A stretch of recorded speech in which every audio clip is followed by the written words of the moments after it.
Somebody famous once said, an artist is never working because that's what you do.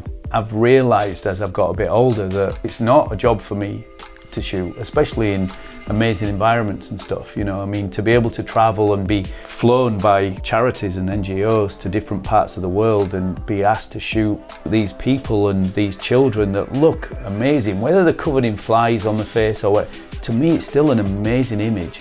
Mm-hmm. And to be given that opportunity it's like you're paying me to have a day off.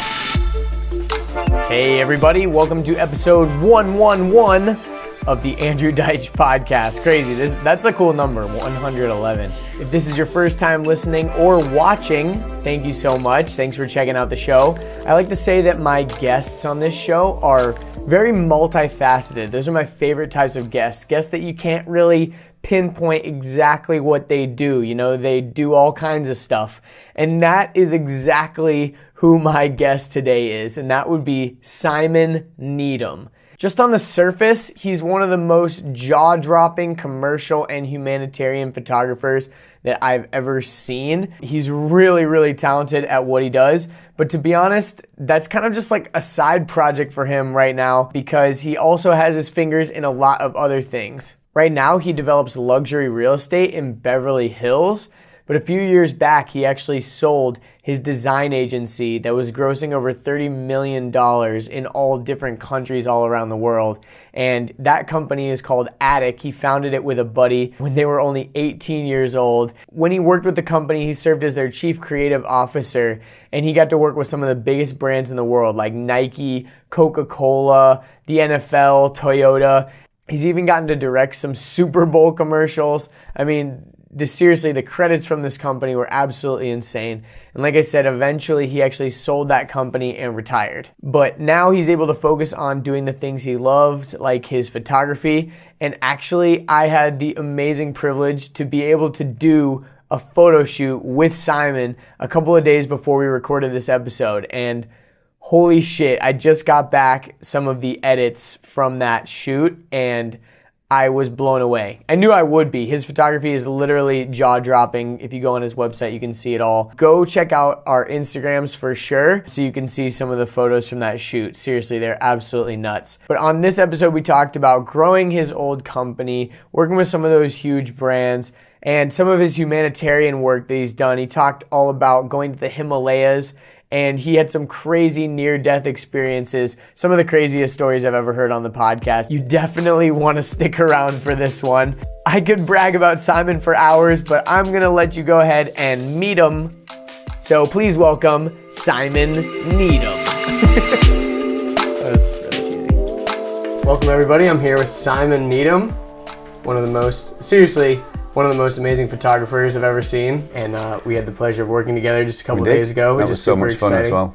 Yeah, but when I feel like you said earlier, you kind of along your life, you just kind of do things, right? You're kind of just taking action on a bunch of things, and I always find it really interesting to see how someone came from, you know, a kid that's just not really sure what they're doing with their life to ending up finding their passion and finding what they love to do or whatever. Right. But I really wanted you to kind of start off and say what you actually do. If someone approaches you and they're like, oh, cool, so what do you do? Like, how do you answer that question? Because in addition to photography, you also have done all kinds of other cool stuff. It really depends on the situation because it is a weird, like if you start reeling off all the things that I do, I sound a bit of a dick. Yeah, exactly. So it just depends on the scenario or situation that I'm in. But yeah, I mean, I don't know, it's almost like where do I start? So right now I'm doing development, so I'm building houses, big houses for wealthy people on Mulholland in Beverly Hills. Nice. And then on another side I'm doing my photography, and that breaks into two, which is sort of like commercial photography for brands, and then humanitarian and conservation photography for NGOs where I'll just offer my time for free. And then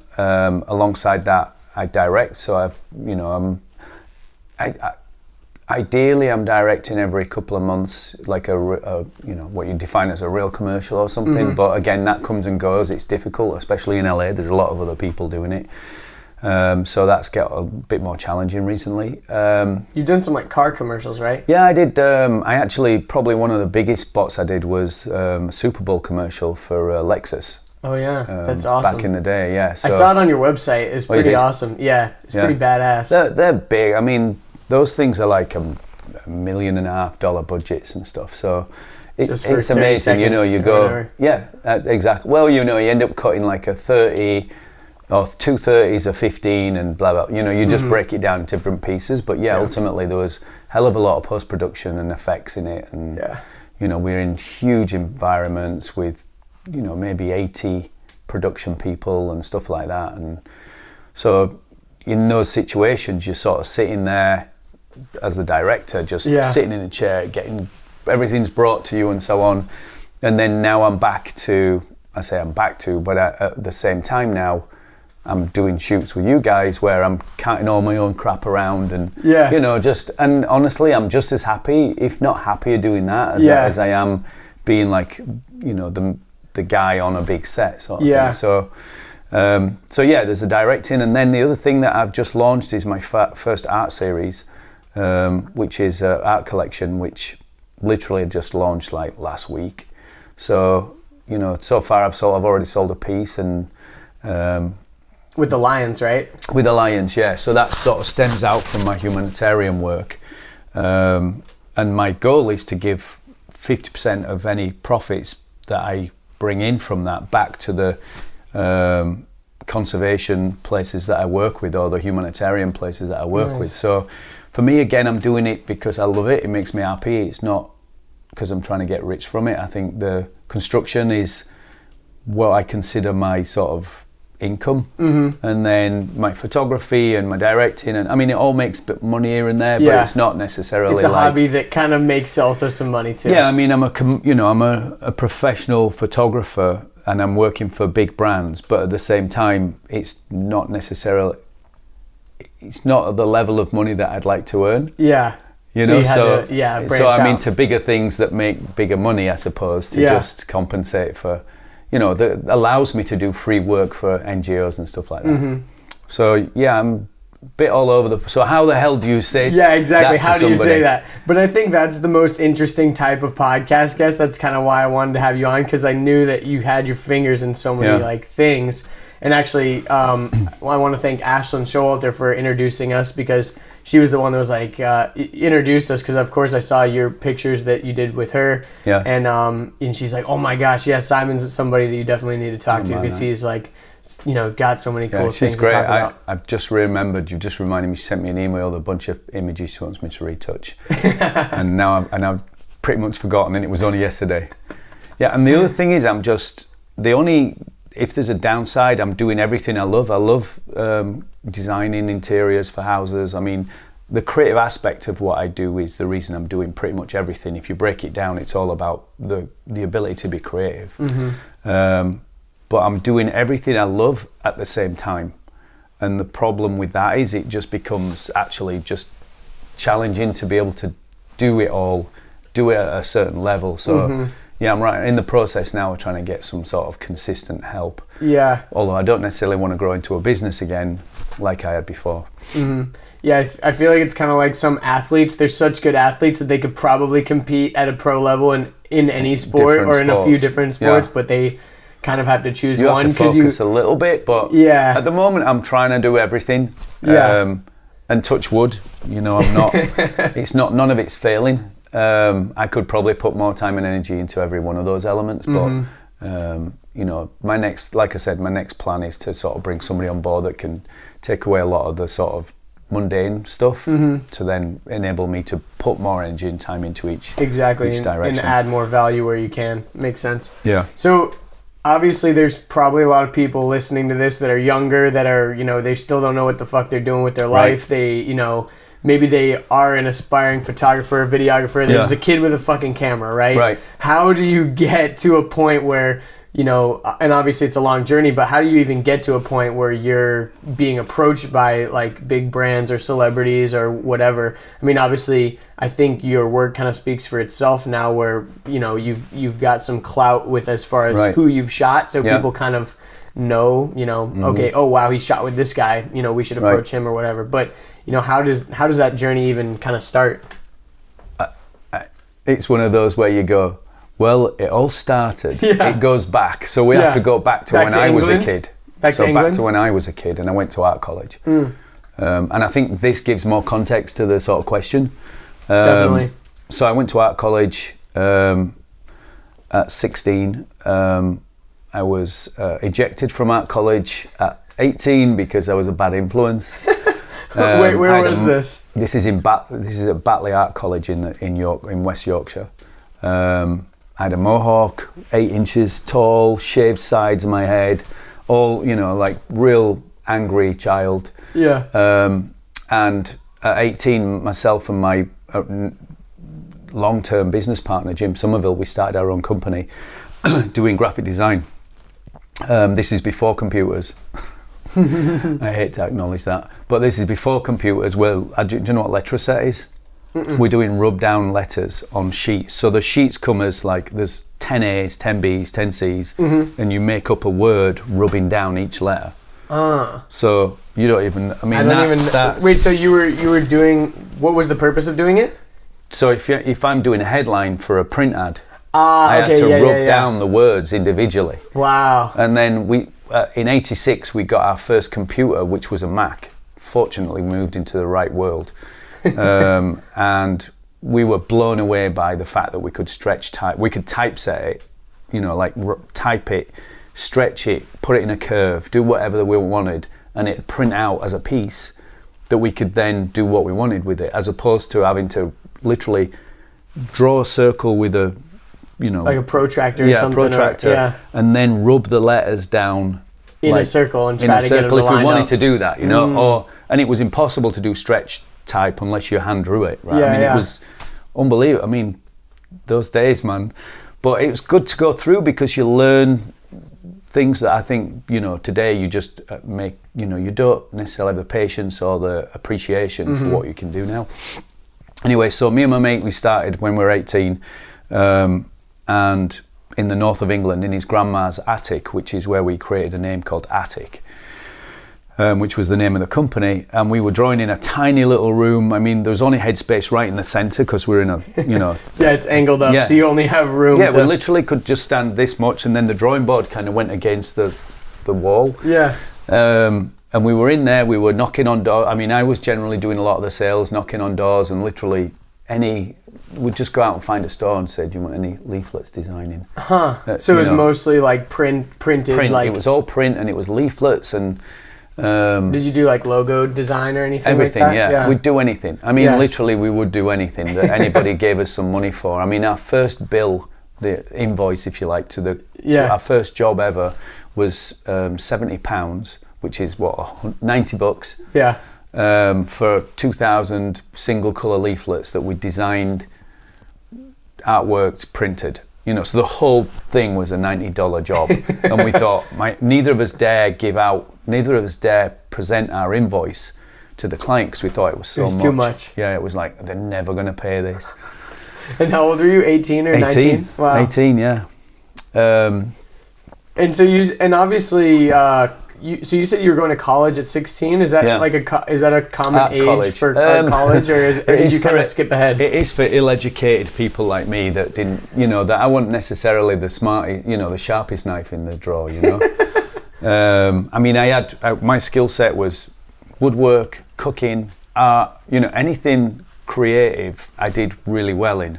But every other subject, I was an average grade student at best. That's kind of good though, I think, in some respects, because at least you kind of found like, okay, at least I know for a fact I'm terrible at this, so I'm going to try to focus my efforts on this other stuff. Well, honestly, I only did art at school when I realised that chemistry, I had no clue what the fuck. When you pick your subjects, and I went and did chemistry as one of my subjects. Within 3 months, I was like, I have no idea what's going on in this class. I do not understand anything that they're talking about. That's how it was in math class always. Yeah. I'm just like, what the fuck? Like, I thought, when am I ever going to need to do this? You know what I mean? Stuff like that. Square roots and stuff. Yeah. I couldn't tell you how to do that now. Yeah. You probably still remember square roots, but... I mean, I just remember sitting in, like, calculus, and I'm like, I was always so lost. I would always have to go study with other kids and be like, so can you explain it to me? Because I'm too embarrassed to go up to the teacher and ask him to explain it to me 3 or 4 times, because I'm like, he already taught this in class, but can you try to explain this to me? My mum was a maths teacher, and you know, at that age I was super rebellious for whatever, you know, certainly childhood issues. So I was anti everything that my parents were trying to get me to do. Yeah. So my mum being a maths teacher, that didn't really help. What kind of music were you listening to? So obviously I was, prior to punk and goth, I was listening to like Led Zeppelin and Motorhead. Yeah. If you've heard of those bands. Yeah, definitely. And stuff. I think, you remember the video game Guitar Hero? Yeah. That everyone was playing? Yeah. That video game introduced me to like so much good old music, really? You know? Yeah. Because it was like they were bringing back all those classic hard rock and stuff like that. Yeah. So Scorpion, I mean, I'm just thinking back now. AC/DC? I think a little bit. There was like, I really liked Scorpion because it had a bit more melody to the songs. You probably haven't even heard of Scorpion. I've heard of Scorpion. You have? Yeah. I think it was Scorpion anyway, and then I shifted slightly more into sort of a punky vibe, and then got into this band called Crass. Huh. And you still had the mohawk the whole time? Well, this was this was when I was full punk, and like I went into like getting into like eyeliner and you know, like fishnets and all kinds of weird stuff, you know what I mean? Like absolute goth with like just mad hair by then, just sticking out everywhere. That was a little windscreen. You can probably toss it. Yeah. And like buckles and stuff like that. Studs galore, man. I mean, you're surrounded in studs and just even more angry. You know what I mean? Yeah. We'd go to all kinds of concerts. You know, if anybody remembers like the Southern Death Cult, if you've heard of them, Death Cult or the Cult. They went Southern Death Cult, then they went Cult, then they went. Sorry, Southern Death Cult, then they went Death Cult, then they went Cult. Huh. It was a band, or it was like Nick Cave. Have you heard of Nick Cave or The Birthday Party or anything like that? No. So all those bands were like cool. Cocteau Twins is another one, which, by the way, you might even like. It's worth a listen because I listen to it now and it's like. How do you spell it? It's kind of a French spelling. Cocteau. It's T-E-A-U. Cocteau, like. If people want to check it out, they can. Yeah, the Cocteau Twins. But it's really interesting music. Huh. Different as well. Yeah. And then, so did the art college, started the company, and then started in the north of England, and then after a couple of years we opened an office in London. So it grew, obviously. We were growing. Within 2 years we had 14 staff. Wow. Before we were 20, I think we employed 10 to 14 people. We got our first brand new BMWs, and again, remembering that prior to that I was living for a while I was homeless because of childhood stuff, and then I went into like a shared house with other homeless people where you would have like a bed in a house. Like a homeless shelter kind of? It's kind of a shelter, yeah. It's kind of for halfway housey type things. Or no? Yeah, it was all included. The government paid for me to be there. They paid the rent, and there's meal times, and you have to be in bed by a certain time. Yeah. This is when I was about 15 or 16. Yeah, it sounds like a halfway house kind of thing. Yeah. So coming from that to actually getting these 2 brand new BMWs, which basically were the local newspaper in Huddersfield basically had a photograph spread in the local Examiner with the 2 BMWs and me and Jim stood next to each other. It's like, you know, local business, blah, blah, blah, these boys, da-da-da. Yeah. So that was like a big deal for us. Graphic design lads ATTIK, get their first BMWs. Yeah, exactly, that sort of stuff. And then that's funny. What did you guys get? Which kind of BMWs? Mate, they were a 316i because they were the cheapest, but we put what's called an M-Technics kit on it, which was like a full body kit with all the bits and pieces on it, like all the bells and whistles, so it looked like an M3, but it was a 316 with an M3 body kit, basically. Hey, whatever. Yeah, whatever it took, right? So As anyway, long as no one tries to race you in an M3. but we, you know, of course, You're at still 20, there. 21 years old, we thought we were cool as fuck because we'd come from not literally. My business partner Jim had come from nothing too. So for us, awesome. that was like a big deal. And then, like I said, we after a few more years, we'd probably got up to 20, 30 staff. We opened an office in London. And then that got up to 30 or 40 staff down there. Between us, we had like 70 staff. Wow. And then So were you still kind of doing the same by sort now of graphic stuff? By or now what? we were doing a lot of record label industry stuff. We were doing a lot of computer games industry work. So Wow. it was all like youth orientated design work and branding and packaging and stuff like that. Then we opened an office in New York, San Francisco, Sydney, Australia, LA. Wow. I think that was it. And so we had our peak. We had about 350 staff. Wow. We were turning over about 30, 40 million pounds a year. And then in that process, we got invited by the Queen of England to Buckingham Palace to meet her to celebrate. It was in a celebration of British design. So Paul Smith was there, Stella McCartney, all that sort of stuff. Those guys were there. And of course, me and Jim arrive in this shitty little taxi because we're tight bastards and we wouldn't spend on a proper car. So we're driving into Buckingham Palace in like, you know, there's an Indian guy driving and it's a shitty old Datsun or some horrible car. And we're like sitting there going, oh, we should have forked out for a better car. You know, you're driving literally into Buckingham Palace. Yeah. And then, you know, the place is amazing. We spent 10 or 15 minutes talking to the Queen. It was amazing. That's insane. Yeah, the Prince of Wales, her son Charles, gave us what do we call it? Gave us not a loan. It was a grant. Gave us a grant when we were in our first year or two of starting our company for £1,000, and that kind of gave us a little push to be able to buy some gear and equipment for our business. And then Jim, my partner, ended up being on the board for the Prince's Trust. Wow. To help other young kids, help them do what they do. So this is what, in like the 90s or late 80s? It's probably 90s is when we were really sort of like rocking it. And I'm trying to think where we are now. So the 90s and the 2000s were really when we were peaking and doing what we were doing, and everything was going pretty well. And you know, we went through ups and downs. It's not like it was a constant making money. There's, you know, as the economy dropped, so did we. You know, I mean, there was a time where, I don't know, I'm guessing, but we might have had 200 staff and we had to cut like 160. Wow. Just to stay alive, you know. There's been times where but you learn from that, you know. There's a lot of learning goes on in that process.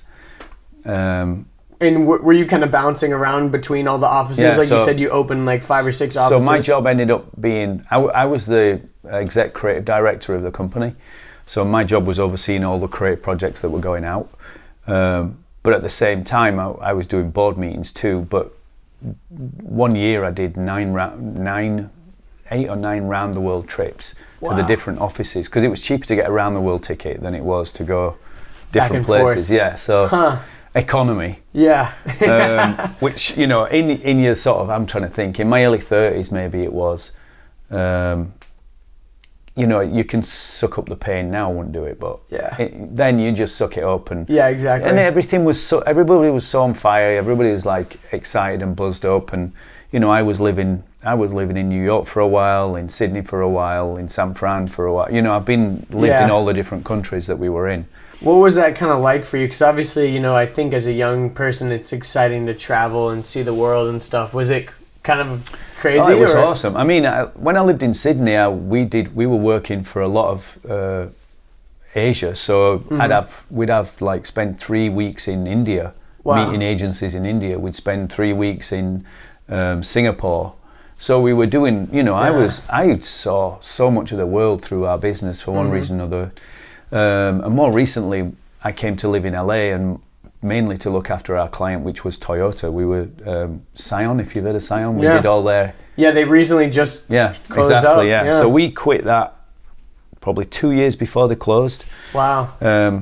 Anyway, I won't mention what happened there, but it just obviously didn't work out. Yeah. But we were managing their account for 14 years. Wow. So I was basically with Toyota, traveling all over. So you guys were in charge of their whole like creative stuff around everything, all their sound. advertising. Wow. I remember they had some really interesting stuff in the beginning. So I directed all that. Wow. Yeah, that was all I actually work that remember I did. because when I was younger, I went to in Atlanta. They had the AJC car show. And I remember going to the sound booth, and they had a lot of like giveaways, shit, CDs like little, and all sorts of music and little stuff. stuff. And I remember like having the little booklet of almost kind of like the lookbook of all the new cars and shit. Yeah. And I thought that was so cool because Yeah. you know, looking through and So our company did that. That's so really we awesome. were doing all that stuff. So Yeah. that was our sort of, and it was around that time when we started working and having Toyota as our client that we came across a company called Dentsu, who were the second or third world's largest company, a marketing, advertising company. And they were obviously very interested in owning as much Toyota as possible worldwide. So we ended up selling our business to Dentsu. the whole thing. The whole thing, yeah. Wow. And then that just got dissolved into Dentsu. But yeah, that was kind of our exit, really. Yeah. That's how we got out. So we ended up, literally, like I said, I remember sleeping behind a wall when I was 15. So to selling a company for, a substantial amount of money, Yeah. And That's then really being cool. able to sort of retire, which brings me to your original question of photography. And I've been directing. By then I'd been directing for 15 years. I'd started off in music videos, and then I started doing TV network stuff, and then I moved into commercials. And then as I got older, I had more and more patience to be willing to carry cameras around and just drag shit around with me. Unfortunately, I had a little bit of experience working with Toyota because they needed photo shoots doing. So I, by default in some ways, you direct, so Simon, can you shoot this? Simon, can you, so I'd end up doing shoots when, to be honest, I had no idea how to use a camera. Yeah. Zero and knowledge. you think you would, like everyone thinks that video and photo go so hand in hand, but Yeah, but remember, I'm sitting on a set going, do this, do that. Can you make that? How do you make that light so it's coming this way? I have no clue I don't know what they're doing with the camera. I just know what I'm trying to get. Exactly. So I had no interest in cameras. I've got no interest in tech in general. I'm just tech useless. Yeah. I mean, it's almost like ridiculously bad at knowing stuff. And the only reason I know my camera is because of the result that I want to get from that. Mm-hmm. So I have to know it because I want to get the result that I'm looking for. Exactly. But it's not because I have any interest whatsoever in how these buttons work. Yeah, exactly. I think some guys they get into cameras and all that stuff because they're obsessed with the technology of it and they love how how it all works. And it's amazing as well. It is amazing. Sometimes when I'm like doing stuff with the camera, it feels like I'm almost dealing with a weapon or something, like changing out the lenses. You feel like you're loading a new clip in your gun or changing out the batteries or memory cards and stuff. I think that's why a lot of guys really gravitate towards some of that. I would agree, I think. Especially like the red cameras, they look like fucking weapons and stuff. Well, I think I have that same feeling when I'm out in sort of like shooting rhino or not literally, but with my camera. Shooting with your camera. You've got a long lens on it. It's got weight to it, and you're kind of creeping around trying not to get chased or killed by a lion. Yeah, literally. Or chased by a rhino, for that matter, because those are probably more as dangerous as a lion. Yeah. And I've been in situations where I've shot, and I've been stood in front of rhinos where, obviously this small room, and I've genuinely been this distance to the corner. Wow. 15 feet. Yeah. From a 1.5 ton rhino that, given the wrong, if it's not happy, it's going to let me know. And there's no vehicle. I'm like out in nature with them. There's no sort of. I've got a guy with me. Even if you had a vehicle, they could fucking plow into that shit. Oh, I've been in vehicles where they've been putting the their horn into the vehicle and raising the vehicle up, and we've been stood on the back of it. I mean, it's not scary, but it's amazing that they've got the power to be able to lift the vehicle. Park. Yeah, I mean it is. It's the dinosaurs, man. So that's where I've felt before, where I've been like, you run up creep and squat, and you're like looking for that shot, and you do fit. There is that sense of shooting. Yeah, literally. Sort of an army-esque element to it. Yeah. And it's not unsimilar when I'm shooting even you guys. I think it's just for me, that's a bit more of a marksmanship thing where I've got to hit you right at that moment. Yeah, exactly. Especially when you're doing the jumping and the really, you do a great job of capturing motion. So you've got to lock that moment in time. Yeah. I mean, I've always been a computer game. I love playing computer games, so I don't know whether, I think there's some relation to that in terms of timing and so on. I would agree, for sure. For example, with you, when you were running, I mean, I try and just, often I'll just hit you at the moment where you're in your stride. So it'll be like, and not get the stuff in between, because it's just so many frames otherwise. Exactly. And I mean, that's a big struggle with nowadays on cameras. You just have these giant memory cards. You can shoot all day, but then your post-production time that's the problem is just annoying. Well, even just sending you those images, to be honest, there's so many images that I shoot, and I don't want to, but at the same time, I don't want to get you to do things 3 times when, if I shoot more frames, I'll get it maybe the first or second time. I mean, before that, I had a 5D, and that didn't shoot the speed that I needed to even get. I mean, it was shooting multi-frames, but it was click, click, click, click. It's not instead of, you know, so even if it did click, click, click, I'm getting you before you jump, when you jump, and when you land. So I learned hitting that moment in one shot. And I remember shooting this girl on roller skates, and she did a backflip in roller skates, and she was legitimately exactly the same distance from the ground with her feet and her hands, but both in the air. And I was like, fucking hell, that was good timing. Because, you know, I mean, it's one to get her over, and it's one to sort of get her this way or that way, but to get her absolutely in line on the first shot. And I was just like that. I remember it because it's like, fucking hell, that was good. Yeah, that's like getting a headshot in a video game or something. You're like, it is. damn. It's like, oh, that was good. And I'm like, oh, check this out, and showed her it, and it was like, done. Took 2 seconds, and we've got it. But You're sometimes like, wait, it was that like, are we really moving on? That was it? I guess that was it. That was it. We're moving on. But, you know, you can, on the flip side, you can do it. And the thing is with these people, when they do it, the people I shoot, they don't have 20 versions of that. I mean, it's one thing to do running along the boardwalk, and you can do that 20 times, but it backflips on roller skates. You know, a lot of these people that do these crazy things, you have one shot at it or a couple of takes and you're done. So you've got to get it. You know, you've got to know, I think athletically, and again, that comes back to fighting and stuff, which is the other thing that I love to do. You kind of got to know when things are going to hit. So when that moment is that they pop, because there's always a popping moment, you know, in whatever anybody does. If it's a backflip, there's that moment where they're at the peak, maximum the climax moment. There's a maximum moment where that is perfect, and I think that comes with training and fighting and knowing those elements in general. You know? I mean, I'm passionate. I love about fighting, and I love like action sport in general. So I think that element of my life, it helps me with my photography too. Yeah, definitely. When did you start fighting? I boxed on and off all, you know, little bits and pieces when I was younger, but I really picked it up, unfortunately, when I was kind of old, which was about 7 or 8 years ago I started. And you did jiu-jitsu, you said? MMA. So I've been training at like MMA gyms for 8 years, and nice. Sparring and jiu-jitsu and everything, you know, all included. But you know, there's some of the lads now that I started with that that's what they were doing, and now in the UFC.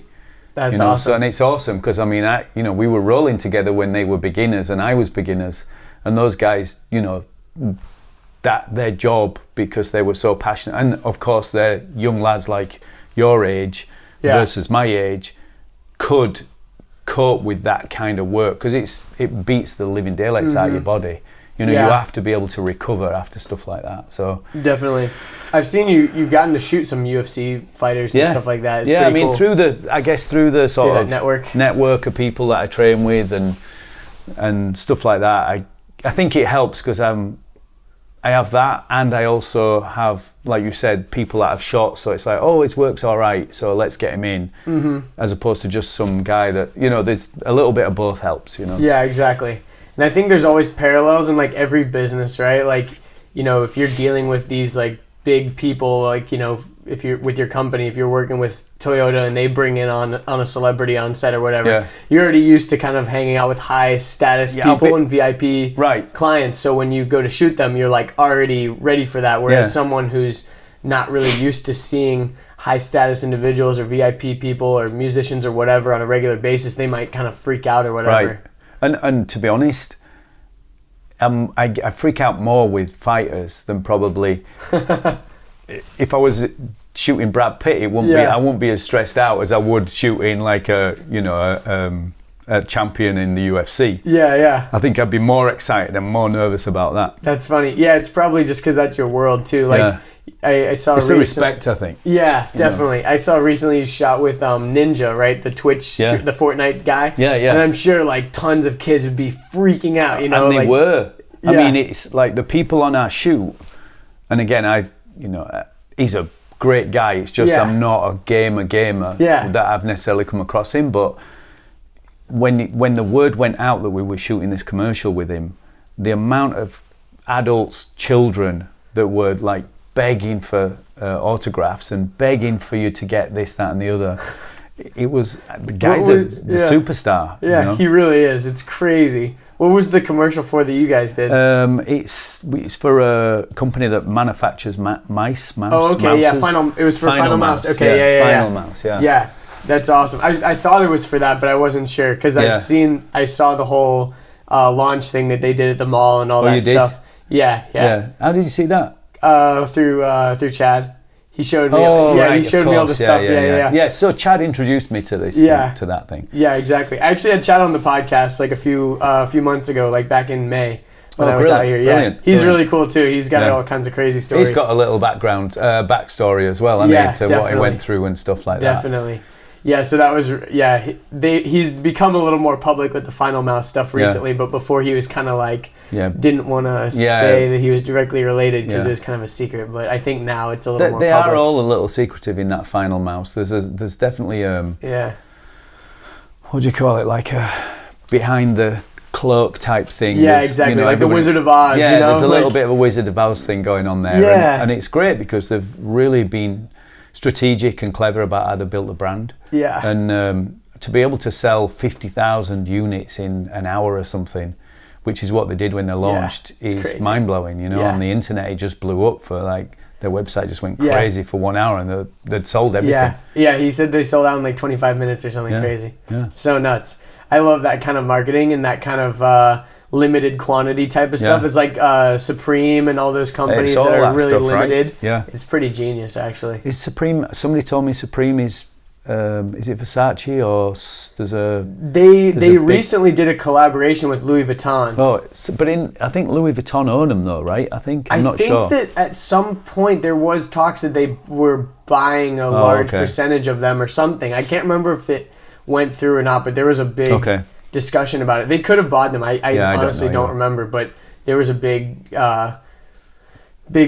press about that because everyone was like, "Whoa!" Because Louis Vuitton, of course, has been traditionally like so, you know, hoity-toity kind of fancy shit, and now recently they've a little bit become more kind of streetwear and cool. You know, I don't know. Because they brought on the guy from, you know, the company Off-White. They make you've definitely seen people wearing it, but it's like this other kind of company that this guy named Virgil Abloh, he's the guy that started Off-White, and they hired him to be their new creative head of Louis Vuitton. So he's bringing like all kinds of different elements to Louis Vuitton, which is really cool because I think a lot of those companies are going to have to evolve a lot because keeping it fresh. Exactly.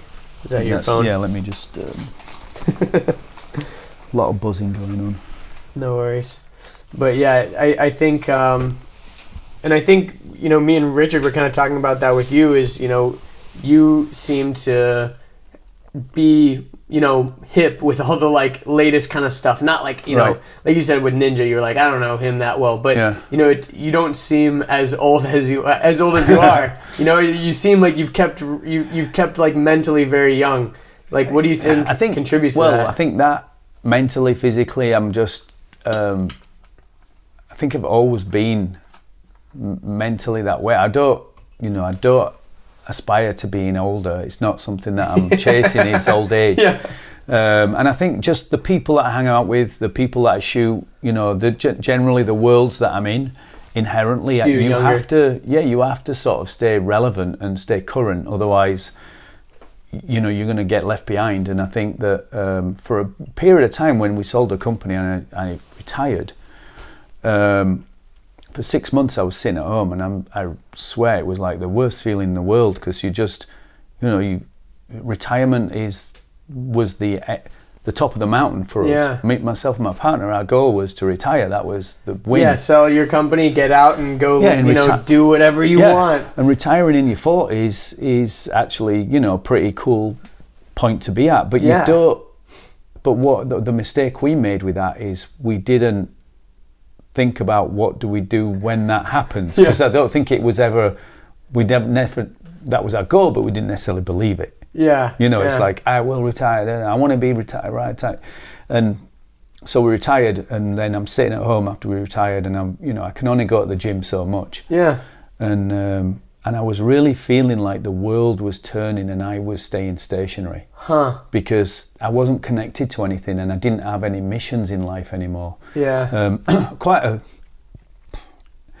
It's an interesting story for a certain few people in terms of like, think about this, because I've always been mission orientated. I've always wanted to sort of, I say win, but I love getting up to the top of a mountain. If I'm hiking up to the top of something. Yeah, exactly. It's just inherently I'm that way. Yeah.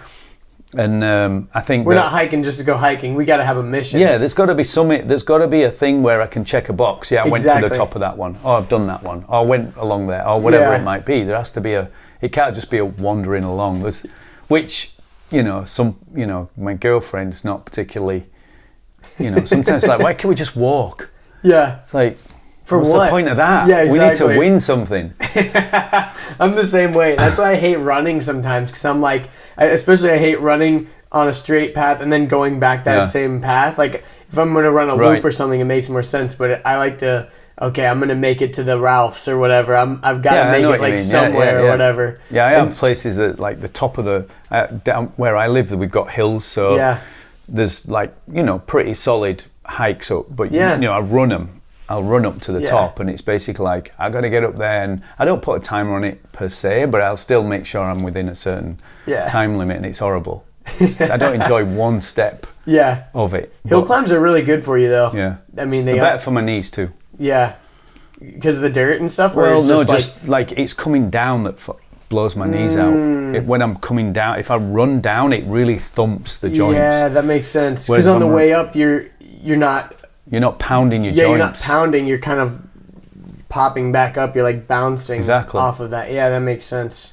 So but on the way down, it's nowadays when I'm running, I'll do hills.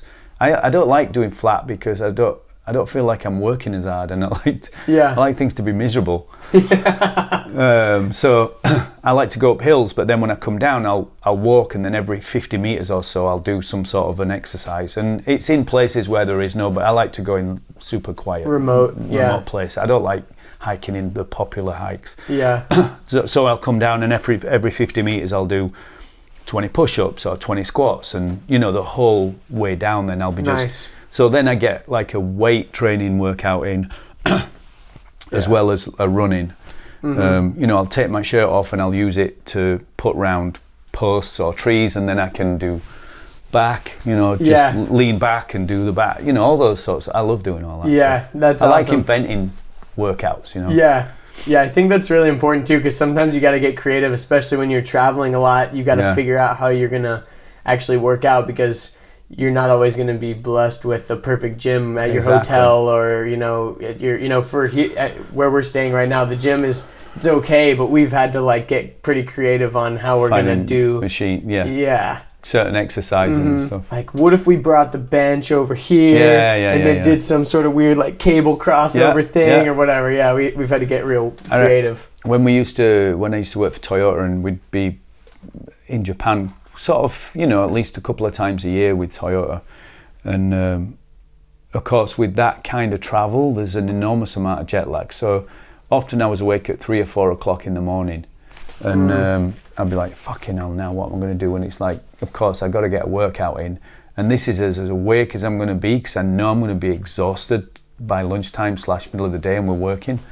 So I'd go out and find these like shopping mall type things, and they're amazing for finding cool, you know, like running upstairs and jumping over benches, and then, you know, being able to do certain exercises with certain, you know, things that are just floating around, you know, like you can do tricep dips off 2 benches that are lined up next to each. You know, all that. So I used to love doing all that stuff, man. It used to be fun because it was like an army course, a little assault course. You know what I mean? Yeah, exactly. And nobody was around, nobody was there, so it wasn't. You know, I wouldn't do it if people were there. But yeah, kind of like parkour. Yeah, a little bit. Yeah, I mean, I definitely am not that, but you know, it was my parkour, right? Exactly. Yeah, that's awesome. In the middle of the night when no one's there, so it's super fun. Yeah, sunrise. Yeah, exactly. So what happened when you retired and everything, and you were like, well, shit, what do I do now? Right. So what were you? So I was obviously you ended up doing something. Yeah. Well, I needed a mission. Yeah. And at that point, I was just like, well, what do I love to do? You know, what are the things that I'm in a good, lucky enough position that I can do the things that I love.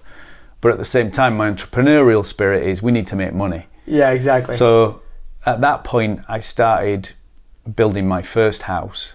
So from a financial standpoint, because I need to check that box, started building the first house, which we ended up selling for 8 million. Nice. So, I mean, you know, we're in Beverly Hills, so so it was a bit bigger than I'd intended to do for my first construction project. Yeah.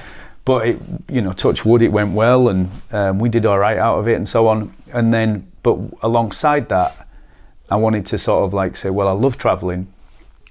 You know, I've really started to enjoy photography, and, you know, I'd only be really not even still at this point, had much knowledge about the camera. What kind of photography were you doing in the beginning?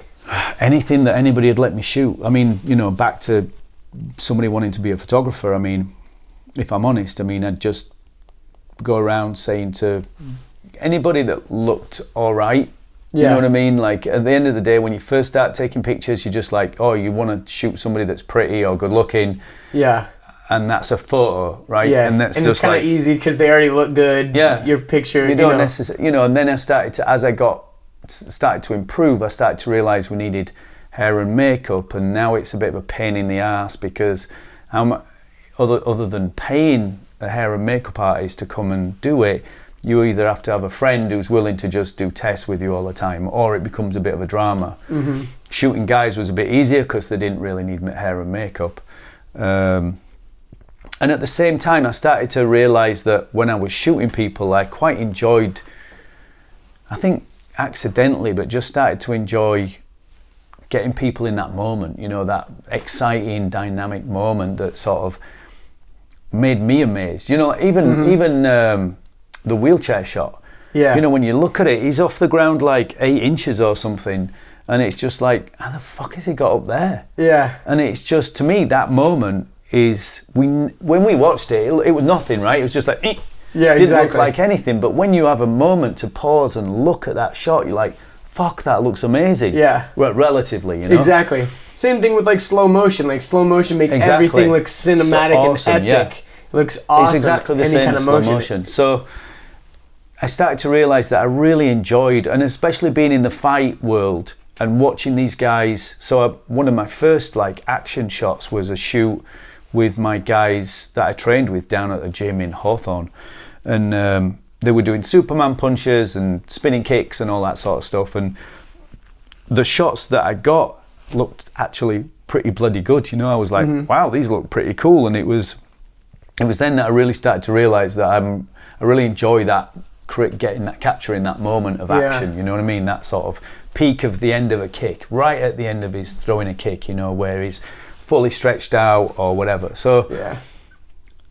I think then I was just asking people if they want to shoot and and not necessarily even selling myself as a photographer. I mean, one of my biggest issues is like feeling confident, like in what I do.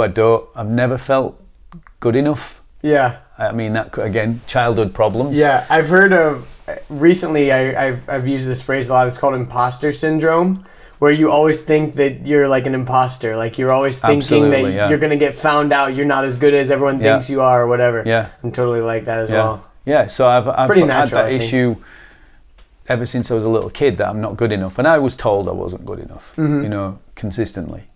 And that kind of stuck with me. And I think partially the reason I did pretty reasonably well at the things that I do is because I have to prove myself being good enough. I have to be good enough. So to be good enough, I have to be beyond that. You know what I mean? I have to be brilliant at it. You know, I've got to be the best.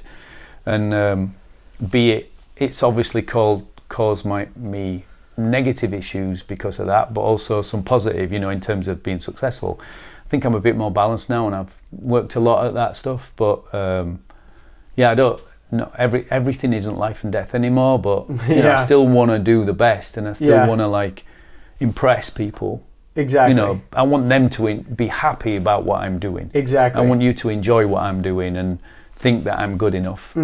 Especially in photography, when everyone has a camera on their phone now and everyone thinks they're a photographer. You have to separate yourself from the pack, because it's, you know, obviously you can capture a really great image on a phone, but there's also just some images that you couldn't. You couldn't possibly, like, you know, the one that you were talking about with the wheelchair jumping up in the air. It'd be really hard to get that kind of shot on a phone or whatever. And so you kind of have to separate. I've heard some, especially photographers, it's like, you know, I put my images up somewhere, but like at the end of the day, who gives a fuck about a picture of my dog or whatever? You know what I mean? Like, it's got to be something fucking epic. It's got to be something that like people have never seen before or whatever, something that invokes like a certain emotion, because we're so overstimulated as a society. We've seen the best of the best shit. Like we can go look at the most amazing, like literally you could just Google like most impressive pictures of all time or something, and you could find some of the coolest pictures ever. So then why does anyone give a fuck about my amateur photography or whatever? I mean, I think it's pretty healthy to want to be, like you said, brilliant at something like that, because otherwise, people are just gonna be like, "Yeah, it's pretty good." But it's not really. No, I have to that's not the reaction you're wanting. I have to be at least good enough for somebody else to want to ask me a question. Do you know what I mean? Like, I have to be that. You know what I mean? And that I mean, again, in terms of like recommend suggestions, advice. I mean, I take it now. I always kind of define it as like, there's so many things go into a photograph. You know, your talent has to be fantastic. The environment that you're shooting within, you know, if we're outdoors, that location has to be great. You know, if you do shooting women, the hair and makeup's got to be awesome. The clothing's got to be right. The lighting has got to be right on as well. You know, there's so many elements to get in. Even though you might look at a picture and go, it's pretty simple and it looks good. It's like, that's why. You know, like, it looks good because there's an edge on him and it's just separating him from the background. The background's not too busy, so we're not losing him in the background. The depth of field's shallow, so we're separating him from whatever background we do have. You know, he's muscly, so his muscles look great because of the lighting positioning. You know, there are so many little elements. So when you're taking a picture, there's so many boxes you have to check. It's like, you know, it's like with us going shooting or whatever. I mean, it's a good example. The locations we went to are considered and chosen way before we go to it. You know what I mean? It's like, I've got another shoot coming up on Wednesday, and this guy does some crazy stuff, and it's like, I'm already trying to determine the locations we're going to be at, because they've got to sort of it's a platform for him to do what he does, and it has to be an amazing platform. You know, it's got to be a great stage that he's working on, and we want to be watching him, not the stage. We're not looking at the stage, but the stage has to be a great frame around the picture. So, and again, that's just shooting, you know, never not shooting, just shooting everything all the time. I mean, you know, I'd walk around all the time taking pictures, but you know, who gives a shit, to your point about shooting a dog? I mean, I'd love to shoot a dog, but nobody gives a shit. And it's like, there's only so much time I have in a day to then get that dog, take it in a Photoshop, fluff around with it, get it ready, and you know. So I'm not. I'm the same way with video stuff. Like, it's, oh, that would be cool to shoot like a slow-mo of this, or, oh, you know, whatever. But then it's like, but then what am I doing with that video? I've then got to spend a couple hours, a couple of days dicking around with it in Premiere and making it look cool, and then what do I do? You know, put it on my Instagram and get a few likes, like, you know, whatever. Yeah. It's got to be, there's got to be a story, or there's got to be like a point to it, because you know, I think that's where a lot of amateur, you know, filmmakers and stuff, they try to make, like, you know, a lot of people are trying to make travel videos now. They go on a trip and they try to make a travel video, and they shoot everything. They shoot, they're getting on the plane, they're doing this, they're doing that, but then since they overshot so much, then they just get discouraged and they never end up editing the video, or they edit the video together and there's no sort of cohesive story at all. It's just a bunch of random shit that they did, and you're just watching random it like cuts. That's cool, but like, it's only cool because I know you and you did it. Like, it's, if I was just watching this objectively on TV, I'd turn it off. Yeah, it's stupid. Well, not only that, but, and again, this is the challenge that I have sometimes when I travel, is, particularly if I'm traveling on a holiday, is I'm on holiday, and I have to consciously tell myself I'm on holiday, so I can't have my camera with me all day, every day. What I'll do is I'll if I'm on holiday for 7 days, you know, I love the Big Island in Hawaii. It's got an amazing environment. I was just there. It's mind blowing. On the volcano, you've got steam coming out of the ground, and it's just a dream to shoot. So what I'll do is I'll say, well, I'll shoot for I'll do 2 or 3 days of shooting, and then the rest of the time my camera stays in the room and I don't take it with me, because otherwise I'm going to be shooting all day, every day. Yeah. And the thing's heavy. Yeah, it's heavy. I mean, one thing that I've realised, and I can't tell you said it because I'm crap at names, but somebody famous once said, an artist is never working because that's what you do. And I've realised as I've got a bit older that that's what I do. So to me, shooting on holiday is perfectly natural because that's what I do. It's not a job for me to shoot, especially in amazing environments and stuff, you know. I mean, to be able to travel and be flown by charities and NGOs to different parts of the world and be asked to shoot, you know, I mean, mainly in poverty situations, but shoot these people and these children that look amazing, whether they're covered in flies on the face or what. To me, it's still an amazing image.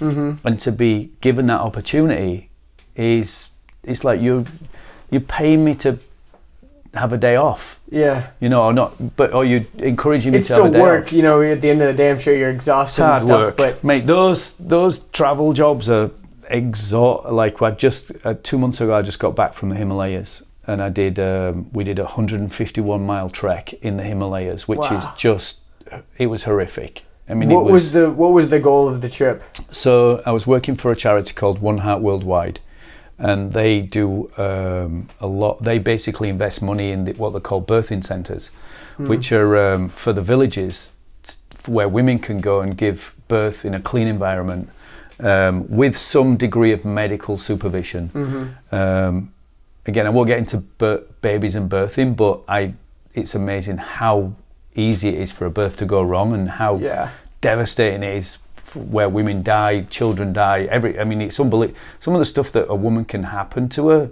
during childbirth is mind-blowing, and I never knew about it. It's like for example, the cat. I mean, one thing that just stuck in mind, and I'm sure there's a lot worse to people. If there's anybody that knows about childbirth, I'm probably just scraping the surface. But a baby can get in a certain position where a woman can't go to the toilet, she can't pee, because it's blocking that. So you can't pee, but there's no way you can go to fix that problem.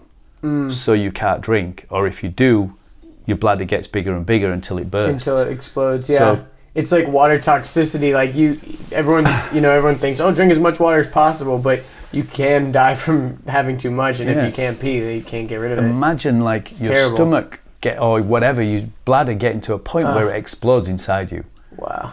The pain that must create, and the debt, you know. So anyway, these guys invest money in these pretty much the most remote places on earth. They're in the Himalayas. They're sort of between China and Nepal, along that border. It's kind of near Mount Everest, right? Like Mount Everest is in that region. It's the same basic mountain range, but it's much more west.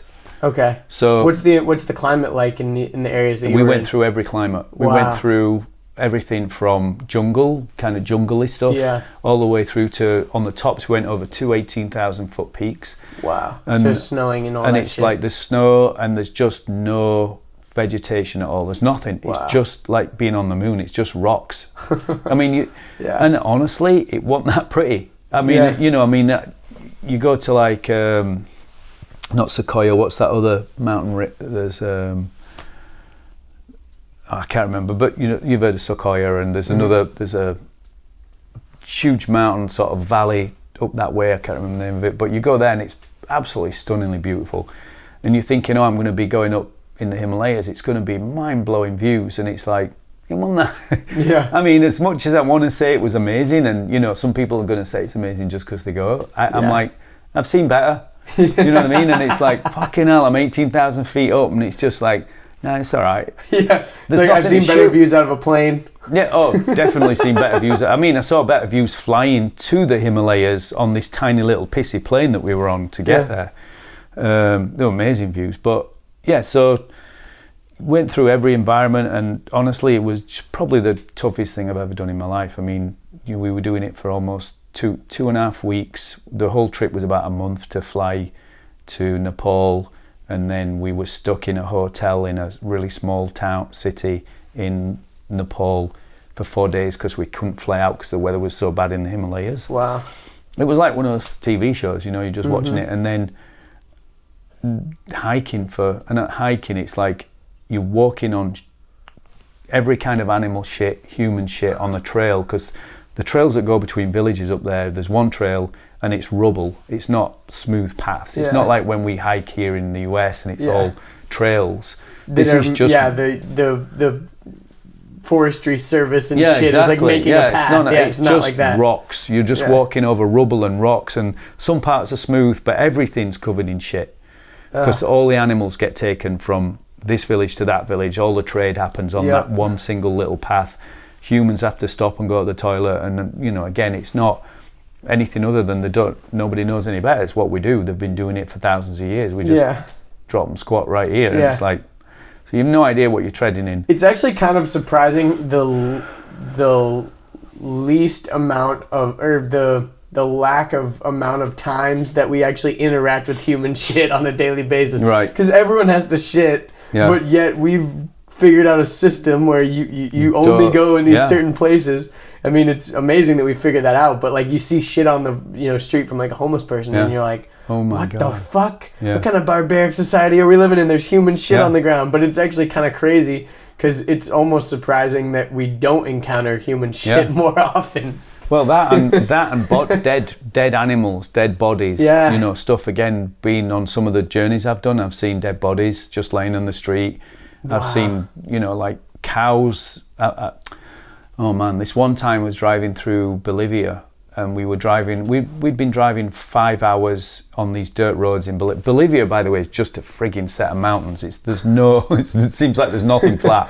So you're either going up or down these mountains forever. Yeah. Windy roads like this, and none of it's roads. There is no roads. It's just dirt. And we had been driving 5 hours, and we had another probably 4 hours to go before we got to a sort of a community. And there was this horse just in the middle of nowhere, and it had just, from its sort of knee or whatever down, the leg was just swinging like this. Oh. And it's just hobbling, and you could see it was in misery. And it was just so devastating because it wasn't like we had a gun or, I don't know, I mean, not that I would have necessarily shot the horse, but put him out of his misery. There was 4 of us in like one of these really industrial sort of truck things going off through these villages in that particular trip, and you just go past this horse and it stood there, and it's like the main guy that lives there and knows the area is like, I'm like, what we're gonna do? And he's just driving, and he's like, no, there's nothing we can do. Yeah. And it's just devastating when you see this sort of tragedy that happens in these countries. And we are, to your point, everything is so clean and boxed and safe, and we don't see death. We don't see. Yeah, but we can go to the supermarket and buy it. You know, like I was talking to Richard. We eat a ton of chicken, and I'm like, how many chickens have we eaten this fucking trip? But we never think about the fact that someone fucking killed those chickens and skinned them and all that. We're just like, oh, cool, meat. And meat just, you know, well, we it's walk in a into nice the little supermarket. pre-packaged piece that it's like just a breast. It hasn't even got feathers on it, skin, anything. No, It's just perfect. and we're actually grossed out when there is some weird shit and they're like, oh, a bone. Yeah. Like what the fuck? Oh, this looks like a kid from Natural Animal. Yeah, exactly. Yeah, they do all kinds of stuff just to make it so far removed from the actual animal. But we see an animal and we're like, no, don't kill it. But it's like, that's what fucking happens. Yeah, I mean, it's People don't want to think about it though. Well, I was at a lion sanctuary, and you know, I was there for a week, so I was there for a long time. It's not public; it's just private lion sanctuary, and obviously they have to feed the lions. And you know, a truck will come in, and on the back of the truck there's a full cow that's dead. You know, like basically a full cow, and then you know the guys pull the cow off the back of the truck, and there's an area where they just start to separate the cow into pieces, and just end up chucking on another truck that's just piles of this meat, you know, a 200-pound leg of a cow, and it's just like you just watched them chopping it, and it's just like we don't, you know, in America, in the UK, we don't experience, or I mean, in South Africa it is, they live that world a bit more, so it's not a surprise at all to see death relative to in our countries. But death is an amazing thing that they live with on a daily basis, you know, with the lions, you know, and animals are killing animals all day, you know. They'll go out and there'll be a dead animal, and it's like not lions, but like zebra or whatever, or a zebra's broken its leg or whatever, and they just go and shoot an animal just because that's what happens. But for us, we, you know, the idea of killing anything, I mean, I feel bad. Like, I always try and put spiders outside now. I don't even kill them, you know. I'm like, flies, we're going to get it. Cockroaches are going to get it. But like a spider, I'll put it outside, you know. It is weird how we have a hierarchy of animals that we're like comfortable with killing. Yeah, well, I think it's the weird filthy levels, isn't it? I think cockroaches are filthy, flies are filthy. You don't know where they've been.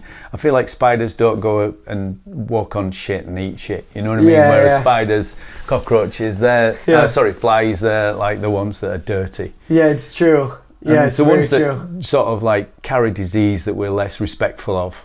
Yeah. It is weird though, you know, we love like anything that's cuddly and kind of mammally sort of. Yeah, anything with fur. Yeah, anything with fur. I want to, one of my next jobs, I want to go and shoot sloths. Yeah. I would love to shoot Have sloths. you ever seen one up close? No. I've seen them at the zoo, like really up close. Really? They're crazy looking. They're so cool. Of course they move slow, but they can also kind of like do some fast stuff with their hands and shit. Yeah. And you're like, whoa. Because they're moving so slow, and then all of a sudden they like swat a fly or some shit. Right. And you're like, what the fuck? Yeah, no, it's amazing. They're crazy looking animals. I've got, there's a place I'm shooting next week too, which is, it's kind of exotic animals that have been saved, rescued, whatever. So it's somewhere outside of LA. Yeah, I'm going there to shoot, and they've got all kinds of animals there, monkeys and all sorts. So I'm going to get a pretty close look at a lot of really cool animals and birds, I think, going to there next week. So that should be fun. Yeah, I'm looking forward to that one. On your humanitarian trip, so to go back a little bit, so like in the Himalayas and stuff, you're going to all these different birthing centers basically just to take pictures and document stuff? Document the trip. I mean, obviously they need content, and then when they go out and sort of request, you know, ask for money. For donations. Yeah, donations and so on. They need to sort of say, look, this is a trip we just did. This is what's going on. This is, you know, and also to see whether or not their investments are paying off, because the furthest village we went was a 6-day 7 to 9 hour day walking to get to the village. There is no other way unless you have like $20,000-$30,000 for a helicopter. Wow. It's the only way you can get to these places. Wow. So trust me, I am not doing it again. I love training, I love hiking, I love But it's a good challenge, it's a cool story. If you do a 6-hour hike, you're talking about it the next week, right, to your mates. Oh, we hiked for 6 hours, and it's like, yeah, that 6 hours would have been a good day for us. Yeah. You know, 6 hours would have been a day off. And then not only that, but I literally didn't eat the food there because I've been there several times now and I've had food poisoning. You get food poisoning from pretty much anything in that country. Because your gut health is just not the same as theirs. And it's just, everything's fucking got something wrong with it. You know, I was eating eggs the whole time, like cases we were carrying with the Sherpas that we had with us were carrying cases of eggs. Wow. And I just ate eggs. I mean, like over 200 eggs, like just every day I'm eating fucking eggs. And then, you know, we're either sleeping on wood floors or wood beds, but no mattress. Or we're sleeping in tents that are just plastic. I'm sure all your hips and shit. Yeah, and you don't, you know, you're not sleeping, you're just sleeping a bit. Yeah. And then you're up in the morning, there's no showers. I didn't shower for 14 days. You've got, again, didn't really know that it was going to be this much of what we went through. Yeah. So I didn't necessarily pack with that in mind. So I have a wet wipe on a morning that I generally wash from my neck up, my arms, because those were things exposed during the day. Yeah. And that was about as clean as I got. Action occasionally, you know, maybe every couple of days there might be a bit of crotch cleaning. But it's just like, you just didn't want to deal with anything. And it was freezing cold a lot of the time. So you just don't, after 9 hours going up or down ridiculous slopes, that you just don't, you're like, fuck it, I don't care. And I've never felt like that. I'm a 2 shower a day guy, usually because once I'm at the gym, 1 in the morning, 1 after the gym. So at least twice a day I'm usually, and I've never felt or been in a situation where I've not showered in a day. Never mind 14 frigging days. Yeah. I've had some camping trips like that where it's, you know, you get to a point where you're just like, fuck it, what's the point of even cleaning off my arms, because they're just going to get just as dirty in an hour or whatever. The worst part of it for me, and again, I'm a bit, considering what I do, I'm a bit squirmish, but the worst part for me was toilets, because there is no toilets. Yeah. Or if there are, they're like holes in the ground, which I'm sure a lot of people have experienced before, but just weird. They're holes in the ground in the middle of nowhere that nobody has any consciousness about cleanliness. So you're walking on it to get to the hole. You know, and it's just like, I'd rather go outside than walk into that place that's, I mean, it really is. You're just disgusting. Sitting in shit, smelling shit. There's no toilet, so you squatting over a hole. I'm not a squatter. I like a round thing to sit on top of. You know what I mean? I like to it's white and you relax. Can see in the hole. Yeah, I like to relax a little bit. It's like a place of like meditation for me. It is. So that, and then, you know, when we were trekking for like 3 days at a time without any kind of homes or buildings. So, you know, you're like, and it's, even though we're all doing the same thing, it's still for me embarrassing to go, I'm just going to go off to the rock. So you have to walk off up to this rock and find a place where you can get down and do your thing. And, and of course, even though I'm eating as clean as possible and as you know, I lost 12 pounds on that trip and I didn't get sick. But you know, it's not what it is normally. You know, nothing's nice. I mean, I'm talking toilet stuff here, but it's just, I'm just like, you know, when you're in that position, it's fucking ice cold, it's raining or drizzling, you're squatting behind this fucking rock, 5 days walk from any kind of civilization. You're sitting there thinking, what the fuck am I doing here? Why did it, what the fuck did I do this for? And I'm trying to work out how much would it really cost to call a helicopter to fly me out of here, because I'm done. Literally. I was done. And of course, you know, I mean, the problem was our satellite phone didn't work. So even if that was, so I'll tell you a funny story actually. And this was at the peak and the most miserable. I know you got to leave in like 10 minutes. I'll tell you this so. story, and then I had to leave. I had to sort of. It was at the peak of our walking, right in the middle. We'd gone over one peak, 18,000 foot peak. We'd gone on the edge of this path that was a 2,000 foot drop on one side. And it was a path that was probably 3-4 foot wide, and we're on mules on this path. So we'd managed to get some mules to take us along some of the hills because we were behind, because we missed 4 days to get out there, so we were 4 days behind. Because of the plane ride and all that shit. So we're 4 days out and 4 days behind, so we had to catch up 4 days. So this is why we were doing so many hours a day hiking. We're on this path, on this fucking mule for at least an hour and a half, 2 hours, 2,000 foot drop on one side. It's fucking ice cold, and the path is rock. So none of it's like, you know what, metal hooves on rock are not, they're not like Nike sneakers, they're not wearing Nike. They're like click, slip, all the time. And you're clinging on like this, thinking, if that motherfucker goes, I'm literally dead. And there'd just been a story about a guy going off the edge on a mule. Fuck. And died, and he was from America. I mean, you're putting your faith not in a machine, but like an animal that has no control. Free will. It could decide to do whatever the fuck it wants. Yeah. I have no control over this animal whatsoever. Yeah. So if it's like, oh fuck it, I'm going off. I mean, you're relying on the fact of they want to survive. Yeah. So we're doing this long trip. We're on this thing, and by this time I'm like fucking angry, because I just didn't realize that we were going to go through several life-threatening situations. This was one of them. And so I'm trying to remember what my point is of the story. So we get through this. I get to this like the middle of these two peaks that we were going over. So we went high, all the way to these tops. Then it drops, and we're in the middle. We've got another peak to go over the next day, and it's fucking horrible. So we get into the middle of these two things. There's one tent in the middle of this trail where there's like a local that has a tent, and she has this pot boiling thing right in the middle of it where she burns wood, surrounded by yak, big monster fucking yak with these huge horns and stuff, surrounded by yak shit. So you have to walk through yak shit to get to a tent, and then Why is she there? She's serving people that are traveling through on the route.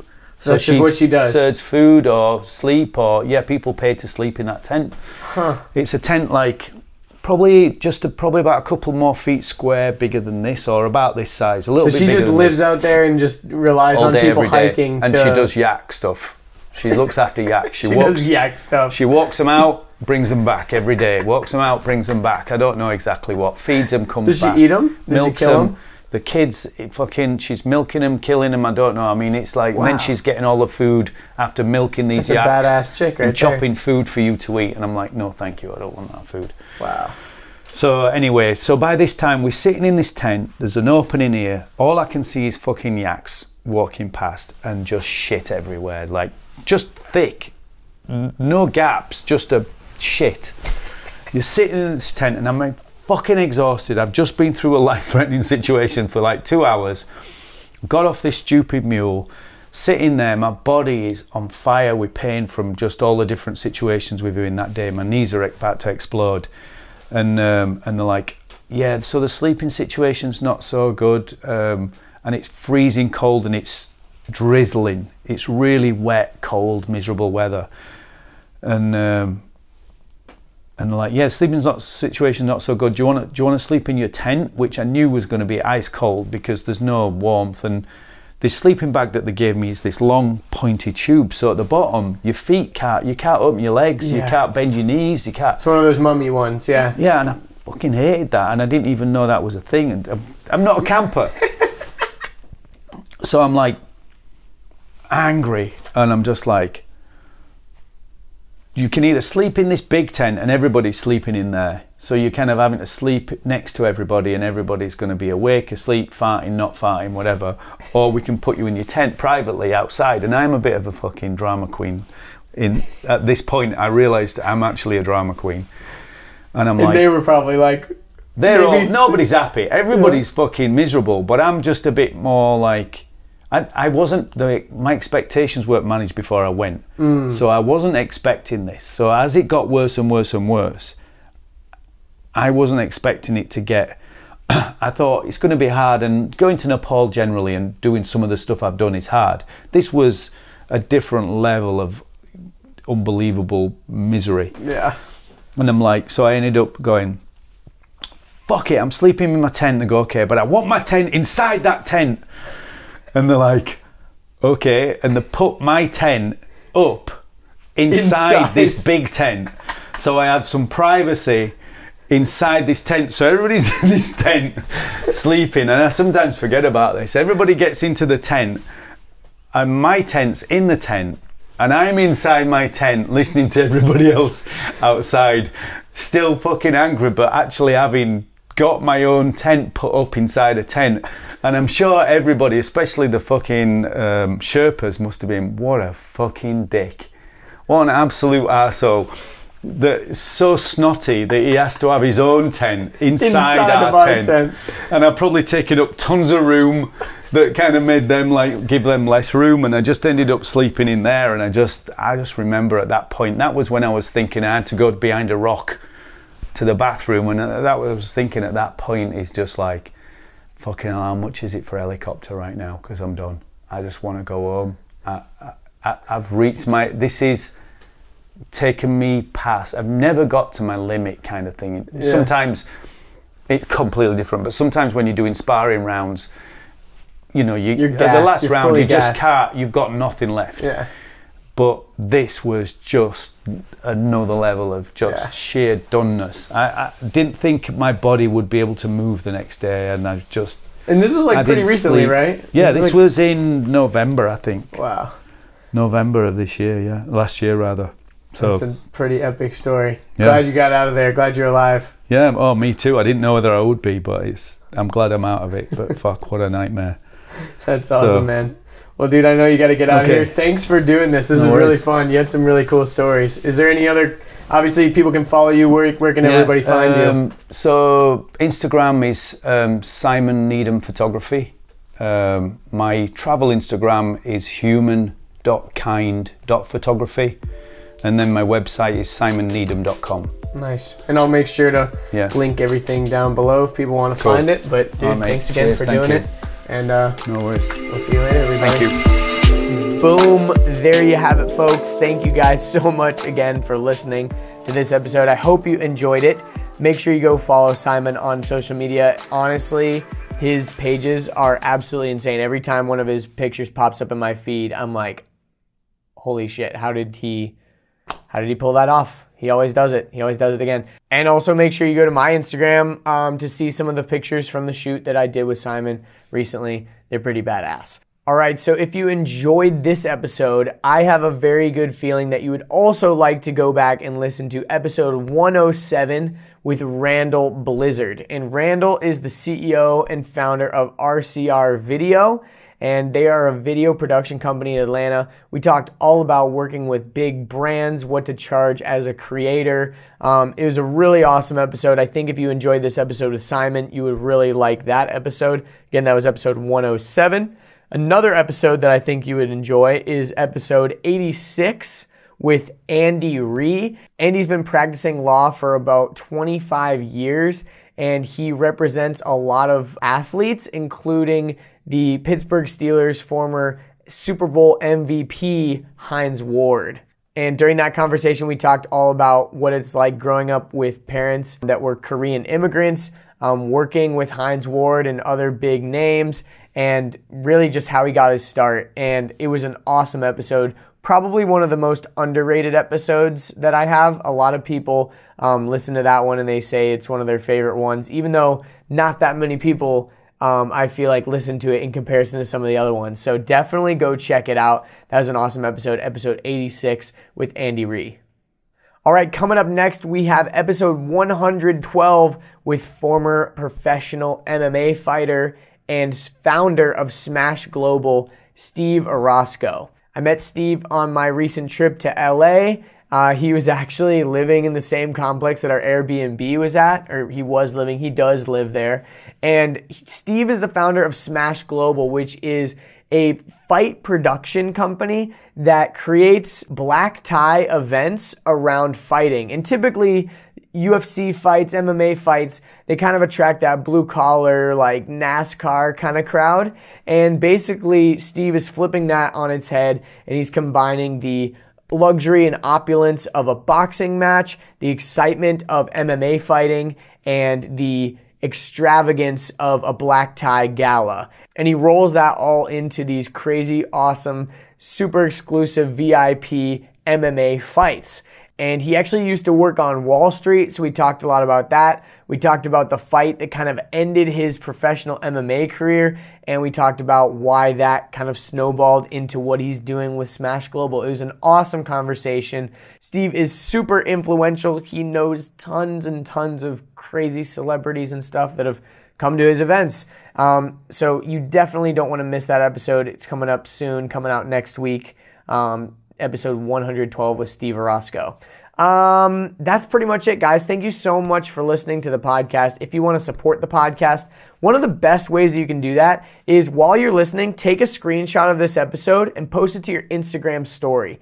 A lot of people get podcast recommendations actually through Instagram stories. You know, it's an easy way to share those kind of daily updates with your friends. You can also, if you're listening to this on Spotify right now, you can click the share button and share it to your Instagram stories as well, so people can just click on the top left corner and it takes them right to the episode. Those are two of the really cool recent ways that I've found that you can spread the good word of the podcast. So please, if you feel like being awesome, go do that. Also, if you want to follow me on my social media accounts, you can find all of my accounts and everything on my website, andrewdeitsch.com.